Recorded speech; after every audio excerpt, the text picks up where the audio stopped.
Don't help me. They'll come back. The moment those words escaped her trembling lips, everything changed for David, a single dad just trying to survive another hard day.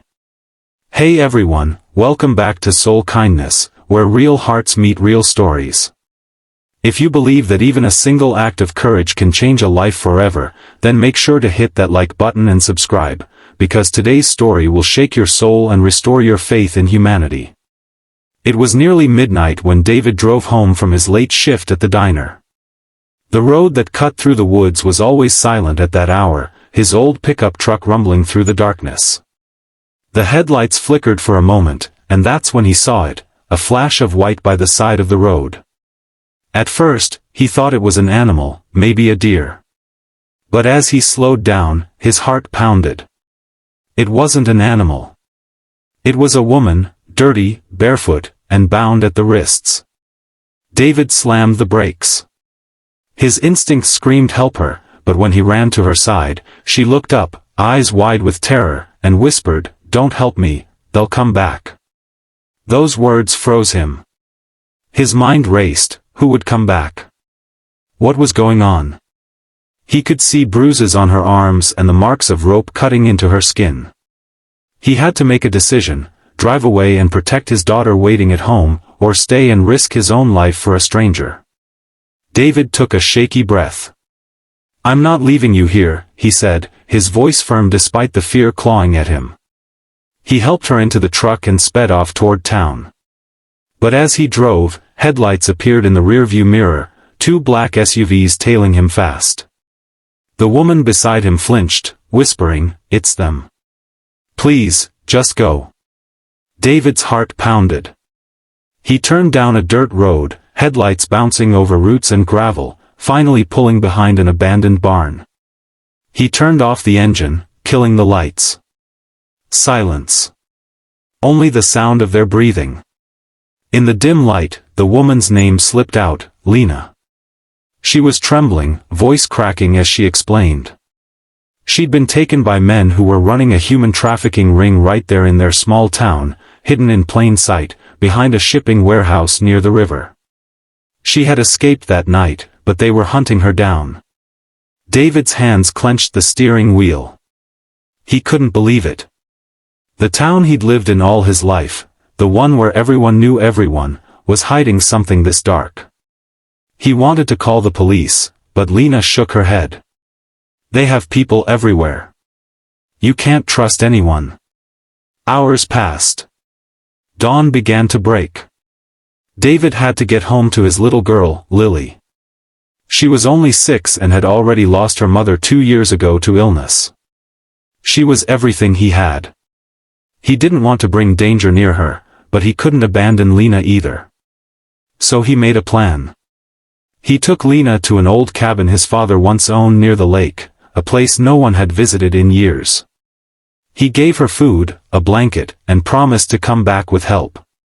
But deep down, he knew this wasn't something he could leave alone. That evening, David went to the sheriff's office.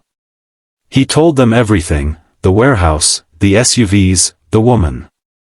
But just as Lena warned, the sheriff's reaction was too calm. "We'll look into it," he said, eyes cold, smile forced. And then, as David left the office, he noticed one of the black SUVs parked across the street. That's when he knew, the rot ran deep. David drove back to the cabin, fear eating at him. When he got there, Lena was gone. Panic set in. He ran to the lake shore, shouting her name, when suddenly he heard a faint voice from behind the trees, "David."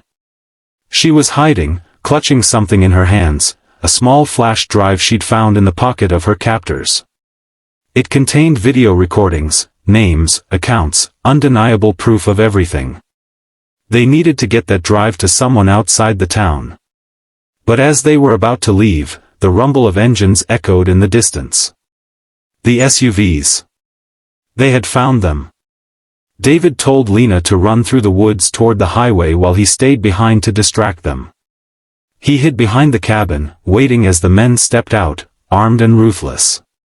When they entered the cabin, David started the truck, revving it loud and crashing it into their vehicles, setting off the alarm. The chaos gave Lena time to escape into the trees. Shots rang out, glass shattered, but David kept going, his only thought, protect her, no matter what. Hours later, the state police, alerted by an anonymous call Lena made, raided the warehouse by the river. Dozens of victims were freed. The operation that had haunted their town for years was finally destroyed. And among the arrested, was the sheriff himself. David was injured but alive. Lena came to visit him in the hospital, her eyes filled with gratitude and tears. "You didn't have to risk your life for me," she whispered. He smiled weakly. "Everyone deserves to be free. I just did what anyone should have done." When David returned home, little Lily ran into his arms, crying. She didn't understand everything, but she knew her dad had done something brave. Weeks later, Lena came by again, not as a victim anymore, but as a survivor. She was working with a non-profit helping others escape what she once endured. David volunteered too, fixing their cars, donating time, doing what he could. And as he tucked Lily in one night, she asked, "Daddy, why did you help that lady?" He smiled softly. "Because, sweetheart, kindness is doing what's right even when it's dangerous." The camera pans out on that quiet moment, a single dad and his daughter, their small home filled with peace again, and the words linger in the air. When you choose courage over fear, you change more than one life.